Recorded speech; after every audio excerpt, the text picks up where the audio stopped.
Welcome to another divorce recovery seminar. I'm Bruce Wadzeck, a minister for the Princeton Church of Christ, and our topic is dealing with your ex.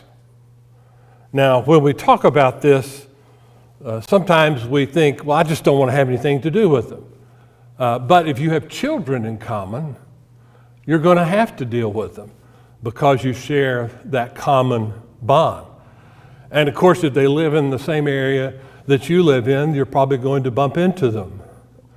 And if there's some kind of support or financial commitment, you're going to have to deal with them over that.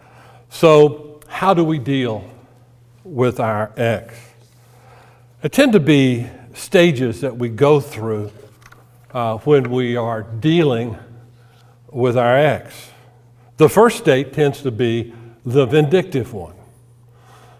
During this stage, the one wanting the divorce sees the divorce as punishing the other person for all the hurt that you've inflicted on me during the relationship.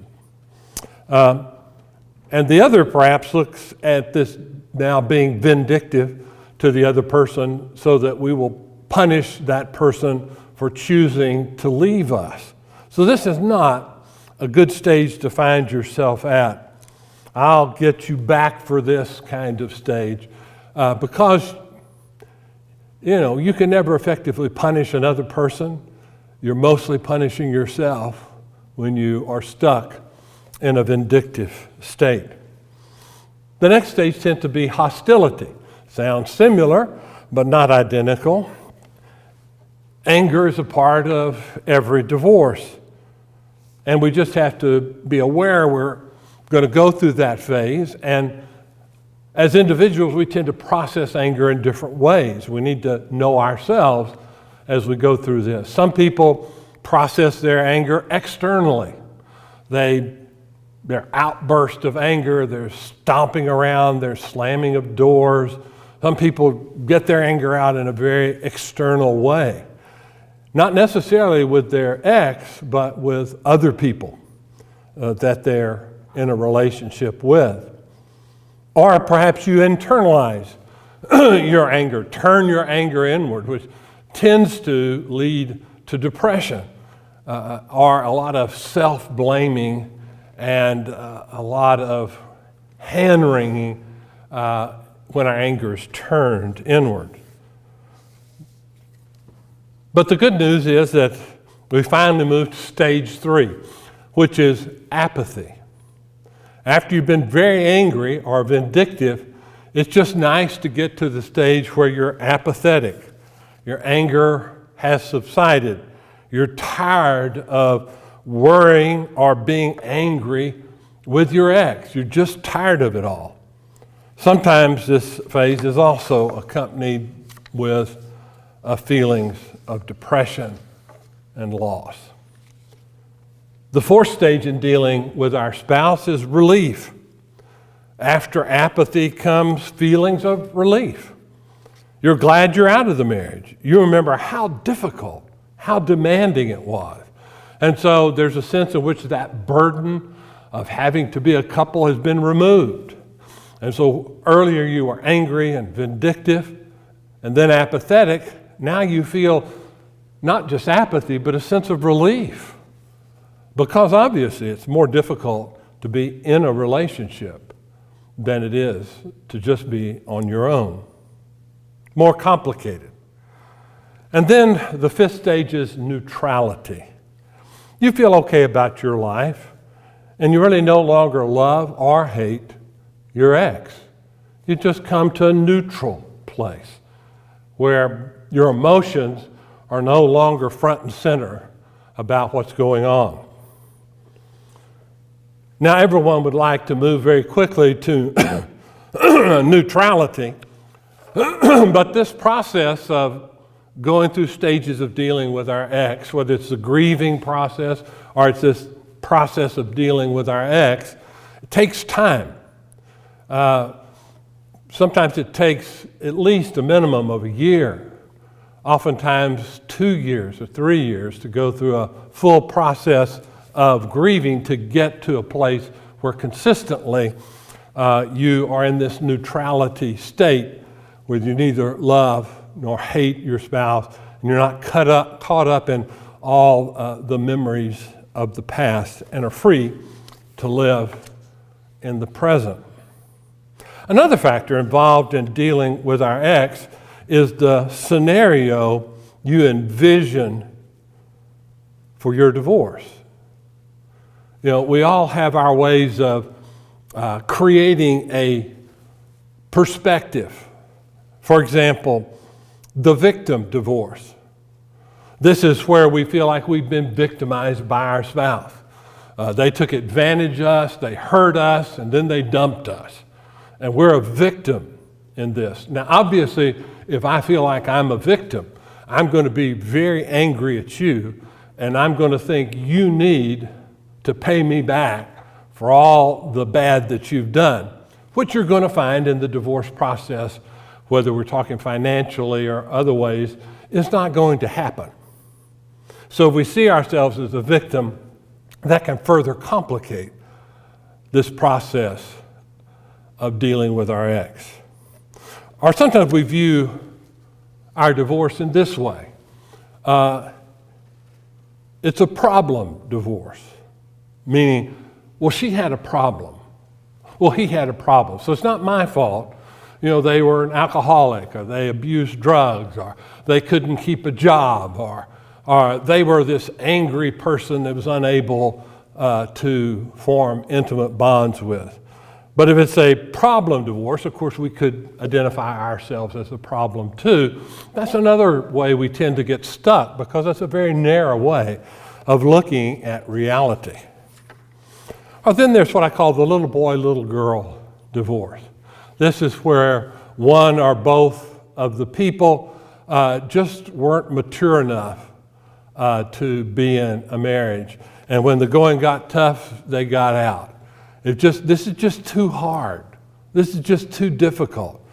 And like a child, I don't want to have the responsibility for this, so I quit. Or another one I love is I was conned divorce. This is where, they fooled me. I thought they were this wonderful person. You know, they acted like they really cared. You know, they act like they were interested in my life. They act like they were going to be supportive and caring, and they weren't that way at all. They were mean, insensitive, and all caught up in their own life. They conned me into this. You know, it's all their fault for doing that. They pulled a scam off on me. Well, probably that's not absolutely true. And seeing ourselves in that way may complicate the process of dealing with our ex. Or then there's the shotgun divorce. I've heard of shotgun marriages. Well, the shotgun divorce. I complained so much to my friends and my family that eventually I received so much pressure from them that I felt like I had to get a divorce. I have to divorce that person. I've complained so badly about them that I really can no longer continue to be married to them, and my friends or family support me. So we have the shotgun divorce. And of course, it's never a good situation to find yourself where you feel pressured to do something that maybe you're not wholeheartedly committed to. Then there's the menopause or midlife crisis divorce. Now we found through research that it's not more men at midlife that tend to abandon relationships than there are women. So sometimes people get to the mid part of their life and feel like they've wasted their life. And oftentimes it's a reversion to some adolescent fantasy that they didn't live out in their own adolescence. And so they want out of the responsibility of marriage, and they want to be able to buy a fancy car and go places and do things that they would like to do. But of course, if I view the other person, well, that's what's going on here. There may be some truth in that, but again, this is not the whole truth, but only a narrow perspective. Then there's the no-fault divorce. This is where both parties have reached the apathy phase together, and then they decide in that apathetic state to mutually agree that we should put an end to this relationship. So how we cope with our ex depends on how we conceptualize our divorce. And so I would just encourage you to be careful not to fall into a trap of seeing things in a narrow way that may interfere with your own ability to get on life or your ability to deal effectively with your ex. You have the ability to rethink this. You have the ability to see things more broadly than this narrow definition of what happened, and I encourage you to do so. Now, I think in this regard, something that might help us to think through how to deal with this is to think through what in psychology we call transactional analysis, a way of understanding ourselves and others and our interplay with each other. According to this particular theory, each one of us embodies three principles: the parent principle, the child principle, and the adult. Let me define these. The parent is the perfectionistic principle in our lives. Everything has to be done right. Always assumes responsibility. It's about our ideals and what we should or should not do. This is the parental. We've all internalized the parenting we received, and therefore within us is this voice of conscience. But sometimes the parent has unrealistic expectations for us, which cause us to be frustrated. Secondly, the child principle is very simple, the pleasure principle. Doesn't want responsibility or to be held accountable for things. They just want to play, the playful side of our inner person, which can be very creative as well, so it's not all bad, but at the same time, a total parental approach or a total child approach, either one, tends to be very destructive if it's the dominant theme of our life. What we really want to get to is the adult, or I call the reality principle. This is where we are rational, logical, and commonsensical. We weigh the ideals and pleasures and come to a reasonable decision. You can't play all the time and you can't work all the time.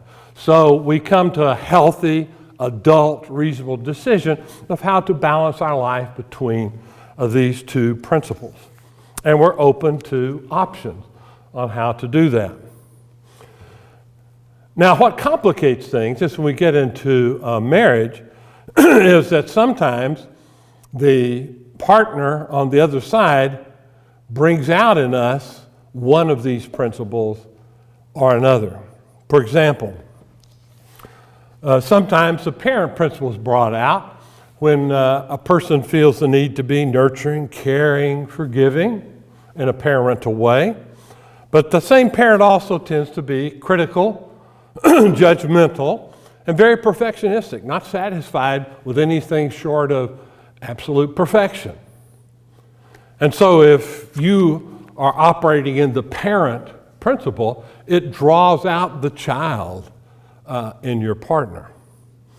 The child's spontaneous, sometimes compliant to the parental standards, but inevitably the child rebels.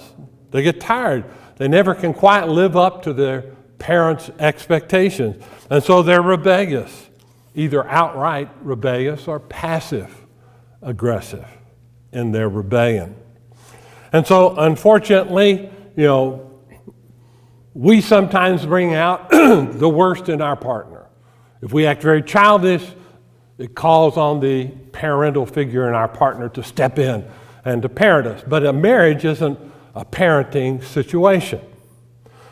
Or if we're very parental, that's really coaxing our spouse to be childish, because that's what parenting takes. You have to have a child to parent.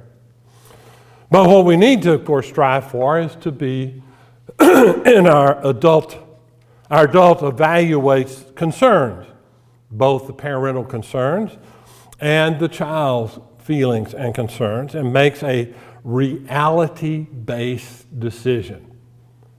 instead of an emotional decision, preferring one, the overly perfectionist parent, or the overly, I don't want to be responsible child, I just want to play. But the adult recognizes that we need a healthy balance between these. So think about it. What combination did you have in your marriage? Was a parent married to a child, or perhaps someone trying to be adult, married to one that was constantly in the parent mode or constantly in the child mode? What kind of combination did the two of you elicit in one another? You see, the important thing is that, especially if the extremes, the parental or the child, if we get in either one of those modes, things are not going to go well for us or for the other person. And now as we're dealing with our ex, if they're used to this kind of dynamics, and of course in some marriages, one party's a parent for a while and the other's a child, and they flip roles, and the one that was the child becomes the parent and the other becomes the child. And so, very chaotic. What we both need to be is adults. But if your partner has been used to being a child or been used to being a parent, how do you, now that you have to deal with them and you're separated, what can you do? Two things.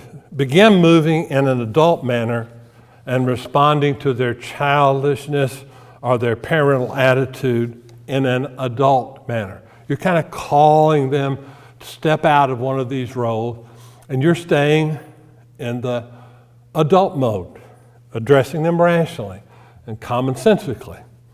Try to keep your interactions on a business type level with your ex.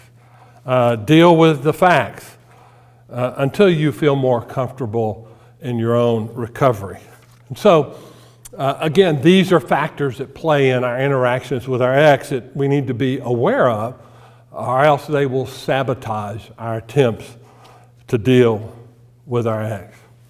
And so we need to do a little thinking about what kind of roles we play. What is our tendency, more a parent or a child? All of us have some adult in us, but how strong is the adult? We need to grow in our capacity to be an adult, to stay in the adult mode. The adult is caring, responsible, concerned, but only in a reasonable way. I pray you can find that healthy balance in your life so that you can deal more effectively with your ex.